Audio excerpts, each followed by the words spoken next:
ANM ನ್ಯೂಸ್ಗೆ ಸ್ವಾಗತ. ಬೆಸ್ಕಾಂ ಗ್ರಾಮಾಂತರ ಉಪವಿಭಾಗದ ವಿವಿಧ ಕಾಮಗಾರಿಗಳಲ್ಲಿ ಲಕ್ಷಾಂತರ ರು ಹಣಗಳು ಅಧಿಕಾರಿಗಳ ಅಮಾನತು ಮಾಡದೆ ಅಧಿಕಾರಿಗಳ ವರ್ಗಾವಣೆ. ಟಿಎಪಿಎಂಸಿ ಅಧ್ಯಕ್ಷ ತೀವ್ರ ಆಕ್ರೋಶ. ಬೆಸ್ಕಾಂ ಇಲಾಖೆಯ ಗ್ರಾಮಾಂತರ ಉಪವಿಭಾಗದಲ್ಲಿ ಅಕ್ರಮ ಕೆಲಸಗಳನ್ನು ಮಾಡಿ ಲಕ್ಷಾಂತರ ರುಗಳು ಗುಳಂ ಮಾಡುತ್ತಿದ್ದಾರೆಂದು ದೂರಿ ಚಿಂತಾಮಣಿ ತಾಲೂಕು ವ್ಯವಸಾಯೋತ್ಪನ್ನ ಮಾರಾಟ ಸಹಕಾರ ಸಂಘದ ನಿಯಮಿತ ಅಧ್ಯಕ್ಷ ಮಾದಮಂಗಲ ಚಂದ್ರಪ್ಪ ಹಿರಿಯ ಅಧಿಕಾರಿಗಳಿಗೆ ಲಿಖಿತ ದೂರು ಸಲ್ಲಿಸಿದ್ದು, ಸದರಿ ದೂರಿನ ಹಿನ್ನೆಲೆಯಲ್ಲಿ ತನಿಖೆ ಮಾಡಿದ ಅಧಿಕಾರಿಗಳು ದುರುಪಯೋಗ ಸಾಬೀತಾದರೂ ಅಧಿಕಾರಿಗಳ ವಿರುದ್ಧ ಕಾನೂನು ಕ್ರಮ ಕೈಗೊಳ್ಳದೆ ಅವರನ್ನು ವರ್ಗಾವಣೆ ಮಾಡಿರೋ ಬಗ್ಗೆ ಅವರು ತೀವ್ರ ಆಕ್ರೋಶ ವ್ಯಕ್ತಪಡಿಸಿದ್ದಾರೆ.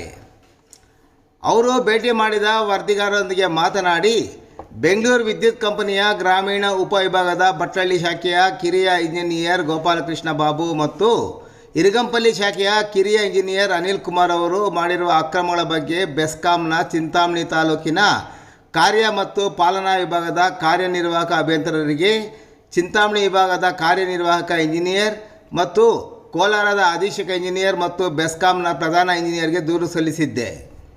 ಸದರಿ ದೂರಿನ ಹಿನ್ನೆಲೆಯಲ್ಲಿ ಗ್ರಾಮೀಣ ಉಪವಿಭಾಗದ ಸಹಾಯಕ ಕಾರ್ಯನಿರ್ವಾಹಕ ಇಂಜಿನಿಯರ್ ಅವರ ನೇತೃತ್ವದ ತಂಡ ತಾವು ಲಿಖಿತ ದೂರು ಸಲ್ಲಿಸಿದ ಸ್ಥಳಗಳಿಗೆ ಹೋಗಿ ಪರಿಶೀಲನೆ ನಡೆಸಿದಾಗ ಇಬ್ಬರು ಅಧಿಕಾರಿಗಳು ಅಕ್ರಮ ಕೆಲಸಗಳನ್ನು ಮಾಡಿ ಲಕ್ಷಾಂತರ ರು ಹಣ ಗುಳುಂ ಮಾಡಿರುವ ಬಗ್ಗೆ ಸಾಬೀತಾದ ಹಿನ್ನೆಲೆಯಲ್ಲಿ ಸಹಾಯಕ ಕಾರ್ಯನಿರ್ವಾಹಕ ಇಂಜಿನಿಯರ್ ಅವರು ಕಾರ್ಯನಿರ್ವಾಹಕ ಇಂಜಿನಿಯರ್ಗೆ ದೂರು ಸಲ್ಲಿಸಿದ್ದು, ಅವರು ಹಿರಿಯ ಅಧಿಕಾರಿಗಳಾದ ಅಧೀಕ್ಷಕ ಇಂಜಿನಿಯರ್ ಮತ್ತು ಬೆಸ್ಕಾಂ ಪ್ರಧಾನ ಇಂಜಿನಿಯರ್ಗಳಿಗೆ ವರದಿಯನ್ನು ರವಾನಿಸಿದ್ದರು.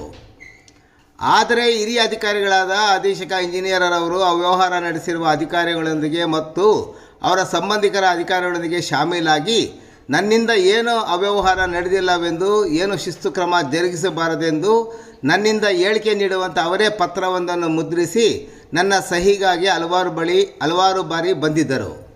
ನಾನು ಅದಕ್ಕೆ ಒಪ್ಪದೆ ತಪ್ಪು ಮಾಡಿರುವ ಅಧಿಕಾರಿಗಳಿಗೆ ಕಾನೂನು ರೀತಿ ಶಿಕ್ಷೆ ಜರುಗಿಸಲು ಒತ್ತಾಯಿಸಿದ್ದೆ. ಆದರೆ ಹಿರಿಯ ಅಧಿಕಾರಿಗಳು ಅವ್ಯವಹಾರ ನಡೆಸಿರುವ ಅಧಿಕಾರಿಗಳೊಂದಿಗೆ ಶಾಮೀಲಾಗಿ ಬಟ್ಲಳ್ಳಿ ಶಾಖೆಯ ಕಿರಿಯ ಇಂಜಿನಿಯರ್ ಗೋಪಾಲಕೃಷ್ಣ ಬಾಬುರವರನ್ನು ತಾತ್ಕಾಲಿಕವಾಗಿ ಮುಂದಿನ ಆದೇಶದವರೆಗೂ ಮಾಲೂರು ಉಪವಿಭಾಗಕ್ಕೆ ವರ್ಗಾವಣೆ ಮಾಡಿದರೆ, ಇನ್ನು ಇರಗಂಪಲ್ಲಿ ಶಾಖೆಯ ಕಿರಿಯ ಇಂಜಿನಿಯರ್ ಅನಿಲ್ ಕುಮಾರ್ ಅವರನ್ನು ಚಿಂತಾಮಣಿ ನಗರದ ಕರ್ನಾಟಕ ವಿದ್ಯುತ್ ಪ್ರಸರಣ ನಿಗಮದ TL&SS ವಿಭಾಗಕ್ಕೆ ವರ್ಗಾವಣೆ ಮಾಡಿ ಸೆಪ್ಟೆಂಬರ್ 20ರಂದು ಆದೇಶ ಹೊರಡಿಸಿದ್ದಾರೆ.